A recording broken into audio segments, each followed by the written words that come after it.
Hey everybody, today I want to talk about John Lennon's first studio solo album, John Lennon Plastic Ono Band. This was released in 1970, and this exact pressing is currently on the website needlemeetsvinyl.com, and it is an amazing, amazing sounding copy. This is a UK pressing.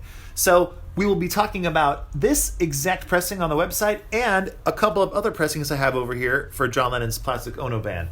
So first, let's talk about this pressing currently on the website.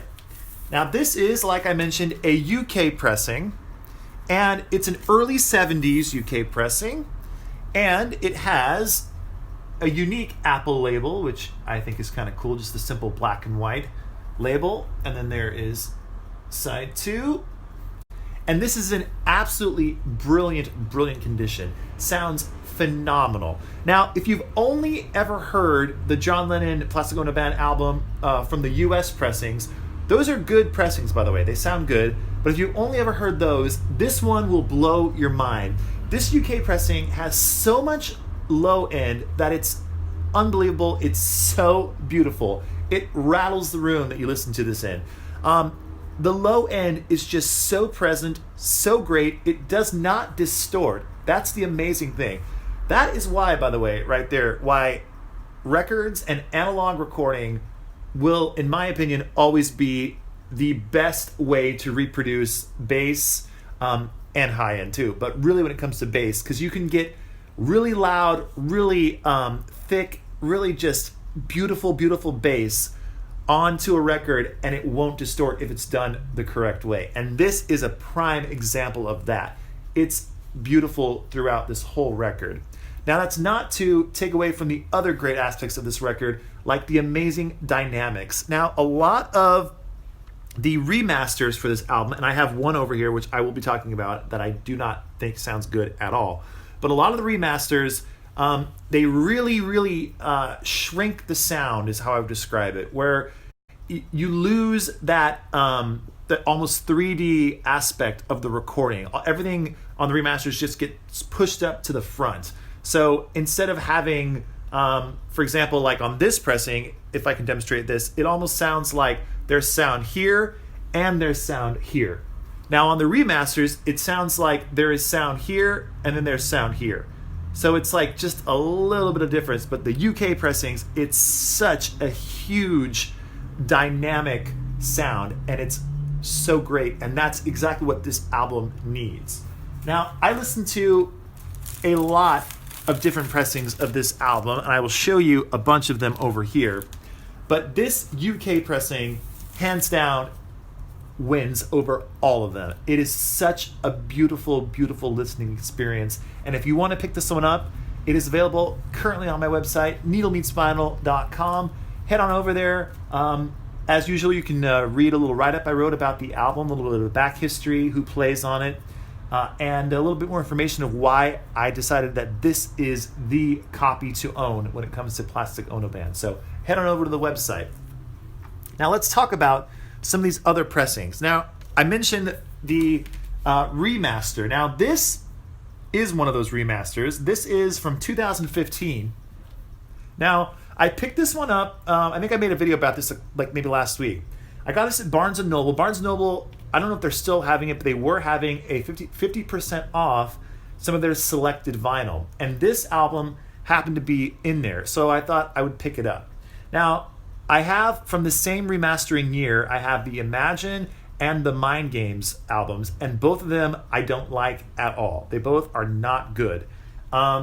Just in pressing quality of the actual record and in sound quality of the actual master. Now, so the fool that I am, I picked this one up because I was hoping that maybe they got one of the releases right. And if they were going to get any of them right, it seems like they maybe would get this one right. And the price was right. It was $11, so not so bad. Picked it up, got it home, listened to it.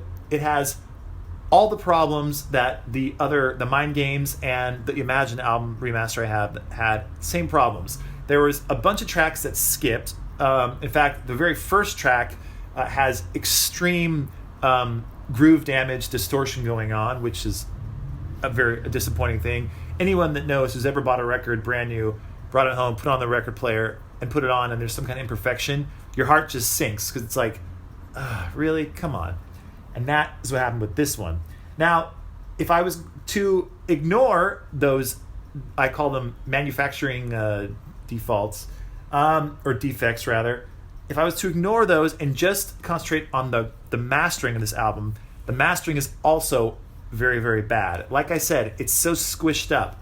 So it's like you're hearing this and like that. So that's about as much depth that the record has, as opposed to this one on the website, which, like I mentioned earlier, has so much more depth. You can hear things going on far away from you and close to you and to your left and to your right, which obviously is a much better listening experience.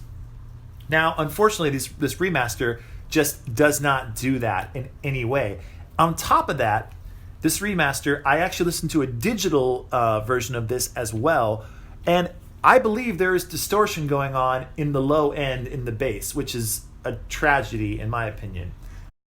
So I don't recommend this remaster at all. And the way you can tell that it's this one is that on the back here, it says 2010 and 2015.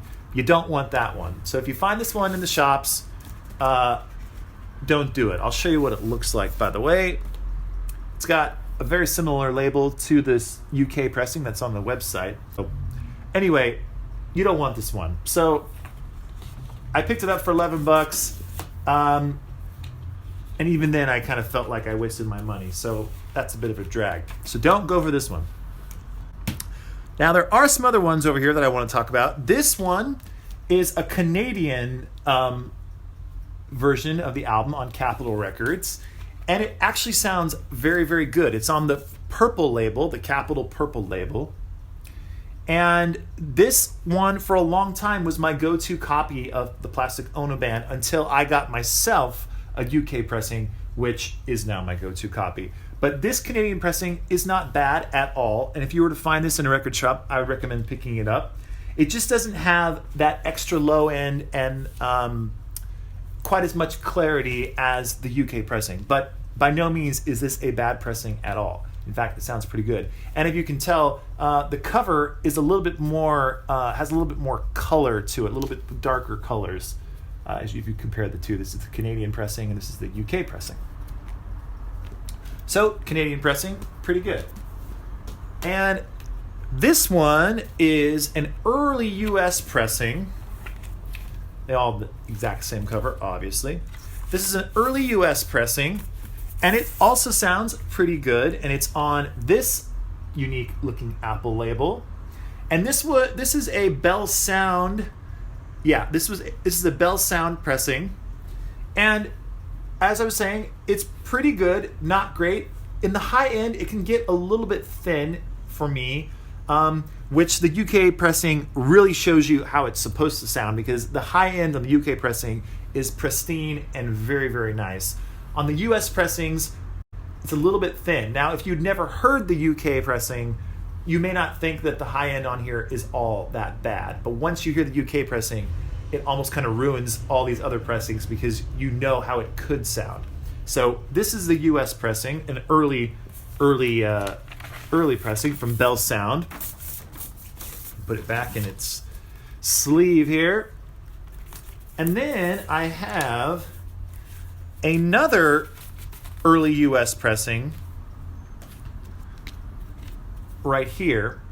And this one is a little bit different. Now, this is a good example of how you can have two identical pressings. Now, this and this last one I just showed you, they are identical pressings. They have the exact same information in the dead wax. They're both Bell Sound, but they both have a different sound to them.